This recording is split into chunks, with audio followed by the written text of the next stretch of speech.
이 세 드라마가 약간 또 다른 공통점이 있는 게 드라마 속 사건이 실제 사건을 묘사하고 있다고 게 제일 문제라고 해요. 실제 사건과 거의 유사하게 그려지고 있는데 이런 연출을 용인해도 되는 것일까?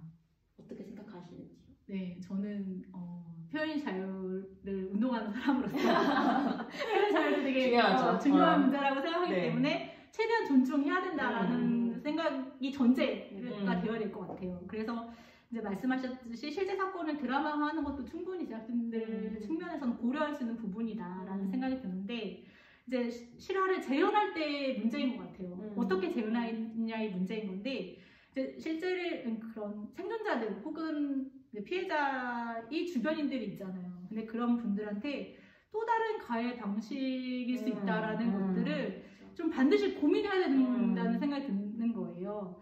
이제 그런 거죠. 그 본인들이 만드는 게 다큐가 아니잖아요. 드라마잖아요. 이 부분은 연출이 들어간다라는 거거든요. 근데 연출에 대해서 이제 고민하지 않으면 그거는 그냥 다큐 만들면 되지. 뭐하러 드라마를 만들까 이런 생각이 드는 거고.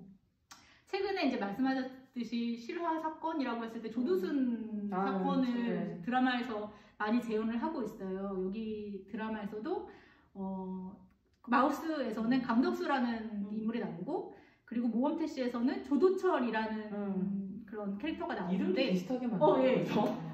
PD가 정확하게 얘기했어. 나는 이걸 노린 거다라고 정확하게 얘기하기도 했어요. 근데 이런 조두순을 연상케 하는 그런 캐릭터들이 있는데 제가 이제 그들한테 질문하고 싶은 건 그런 거인 것 같아요. 조두순 캐릭터를 등장시켜서 그래서 드라마들이 무엇을 얘기하려고 하는 거지? 이게 사실은 우리가 주목해야 되는 부분이라는 생각이 들거든요. 나는 피해자한테 동의를 구했다. 유가족들한테 동의를 구하고 이걸 연출한다. 이런 이야기를 하시는데 저는 그렇다고 하더라도 2차 가해가 수반된다라고 하는 거는 바뀌지 않는 현실이거든요. 그래서 이런 거 연출을 할 때는 좀 더 신중을 기해하는 게 아닐까 좀 이런 생각을 했던 것 같습니다. 맞아요. 저는 이제 특히 모범택시를 굉장히 열심히 보고 있는데 모범택시에서 조도철이라는 캐릭터가 출소를 하고 그리고 출소하면 그 사람을 막 유튜버들이 막 촬영하면서 쫓아가거든요. 그런 장면이 나오는데 특히 그 장면을 보면서 너무 조두순이 출소하는 그 당일과 너무 똑같이 이거는 뭐 비슷하다 이런 것도 아니고 진짜 똑같이 연출을 했거든요. 그런 것이 과연 보여주려고 하는 바가 무엇인가? 너무 화가 나는 거예요. 왜냐면 사실 조두순이 이제 출소하기 전부터 사람들은 너무 화가 나 있었고 이 사람이 절대 복귀하면 안 되고 이런 식의 이제 공포심 그리고 매일매일 뉴스에서 막 그 사람이 어떻게 행동을 하는지 뭐 그 동네에서 뭐 카페를 갔더라고요. 그쵸? 슈퍼에 갔더라 막 이런 식의 이제 그런 루머 같은 것이 사실 실제가 뭔지도 모르겠어요. 사실 거의 오보였잖아요. 네, 사진은 오보였어요. 그쵸. 그런 식의 내용들이 계속 나오면서 실제로 너무너무 그 지역에 사는 사람들이 공포감을 많이 느끼고 있는 상황에서 이런 연출을 한다는 거는 뭐랄까 그 범죄의 심각함을 알리고 어떤 문제점에 대해서 생각하게 하기보다는 이 보는 사람으로서 계속 분노와 공포만 유발한다는 거 그거가 진짜 문제인 것 같아요. 저는 범죄를 재현했을 때 분노만 남는 건 정말 최악의 연출이라고 생각하긴 하거든요. 실제 사건을 가지고 오는 경우들이 많은데 어떻게 하면 좋을까라는 고민이 들긴 하더라고요. 그 부분에 대해서 혹시 어떻게 대안이 있을까요? 네, 저도 저희 사전 미팅할 때 이해가 잠깐 나왔었잖아요. 그럼 대화는 뭐지? 실제 사건을 콘텐츠로 가져올 때 대화는 뭘까라고 생각을 해봤는데 세욱 선배랑 제가 생각했던 답은 영화 스포트라이트였던 것 같아요. 이게 가톨릭이 은폐했던 사건을 취재 보도한 언론, 그러니까 그런 사제들이 아동 성폭력 사건이었죠. 그 사건을 언론들이 취재하는 과정을 그린 그런 영화였는데 아동 성폭력과 관련한 어떠한 장면도 재현되지 않아요. 그리고 대사로도 함부로 표현하지 않아요. 그렇죠.